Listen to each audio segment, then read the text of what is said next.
നമസ്കാരം, സ്ട്രൈക്ക് ടോക്കറാണ്. സർക്കാർ ചടങ്ങിനിടെ യുവതിയുടെ മുഖത്ത് നിന്ന് നിക്കാബ് മാറ്റാൻ ശ്രമിച്ച് വീണ്ടും വിവാദത്തിന് വഴിവെച്ച് ബീഹാർ മുഖ്യമന്ത്രി നിതീഷ് കുമാർ. പട്നയിൽ തിങ്കളാഴ്ച നടന്ന ഒരു ചടങ്ങിൽ സർട്ടിഫിക്കറ്റ് വിതരണം ചെയ്യുന്നതിനിടെയാണ് അദ്ദേഹം ഡോക്ടറുടെ നിക്കാബിൽ പിടിച്ച് വലിച്ചു താഴ്ത്തിയത്. ഇതിന്റെ ദൃശ്യങ്ങൾ സാമൂഹിക മാധ്യമങ്ങളിലൂടെ പ്രചരിച്ചതോടെ വലിയ വിമർശനങ്ങളാണ് ഉയർന്നത്. 10-ാം തീയതി ബീഹാർ മുഖ്യമന്ത്രിയായി സത്യപ്രതിജ്ഞ ചെയ്ത് ഒരു മാസം പിന്നിടുമ്പോഴാണ് 74-കാരനായ JDU നേതാവിന്റെ ഭാഗത്തു നിന്ന് ഇത്തരത്തിൽ ഒരു പ്രവൃത്തി ഉണ്ടായത്.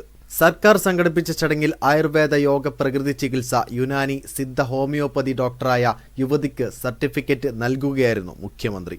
സർട്ടിഫിക്കറ്റ് സമ്മാനിച്ചതിന് പിന്നാലെ അദ്ദേഹം യുവതിയോട് നിക്കാബ് മാറ്റാൻ ആവശ്യപ്പെടുകയായിരുന്നു. മുഖ്യമന്ത്രിയുടെ ആവശ്യത്തോട് ഏതെങ്കിലും തരത്തിൽ യുവതിക്ക് പ്രതികരിക്കാൻ കഴിയുന്നതിന് മുൻപ് തന്നെ നിതീഷ് കുമാർ അവരുടെ മുഖത്തു നിന്ന് ബലമായ നിക്കാബ് പിടിച്ച് താഴേക്ക് വലിക്കുകയായിരുന്നു.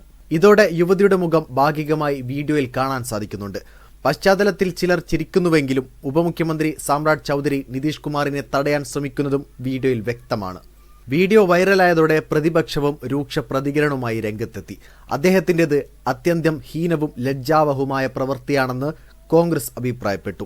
നിതീഷ് കുമാർ മുഖ്യമന്ത്രി സ്ഥാനത്ത് നിന്ന് രാജിവെക്കണമെന്ന് കോൺഗ്രസും ആവശ്യപ്പെട്ടു. അതേസമയം ഇത് അദ്ദേഹത്തിന്റെ മാനസികാരോഗ്യത്തിന്റെ തകർച്ചയുടെ തെളിവാണോ എന്നാണ് RJD ചോദിച്ചത്. നിതീഷ് ജിക്ക് ഇതെന്തു പറ്റി? അദ്ദേഹത്തിന്റെ മാനസിക നില ഇപ്പോൾ പൂർണ്ണമായും പരിതാപകരമായ അവസ്ഥയിലെത്തിയിരിക്കുന്നു, പാർട്ടി ഔദ്യോഗിക X അക്കൗണ്ടിൽ കുറിച്ചു.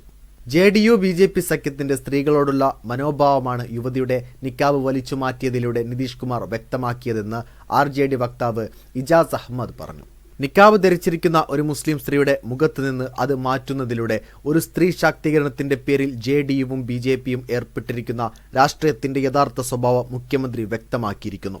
ഒരു സ്ത്രീയുടെ മുഖം മറയ്ക്കുന്നത് ഇന്ത്യൻ ഭരണഘടനയും അതിന്റെ ഭരണഘടനാപരമായ സംവിധാനവും എല്ലാവർക്കും ഉറപ്പു നൽകുന്ന കാര്യമാണ്. ഒരാളുടെ സംസ്കാരത്തിനനുസരിച്ച് ജീവിക്കാനും മതസ്വാതന്ത്ര്യത്തിനുമുള്ള അവകാശം തട്ടിത്തെറിപ്പിക്കുന്ന പ്രവൃത്തിയാണ് നിതീഷ് കുമാറിന്റെ ഭാഗത്തു നിന്ന് ഉണ്ടായതെന്ന് അഹമ്മദ് പറഞ്ഞു. വീഡിയോ ഇഷ്ടമായ ലൈക്ക് ചെയ്യുക, നിങ്ങളുടെ അഭിപ്രായം രേഖപ്പെടുത്തുക. കൂടുതൽ വീഡിയോസുകൾക്കായി ഈ ചാനലോട് തന്നെ സബ്സ്ക്രൈബ് ചെയ്യുക. This is strike talk signing off.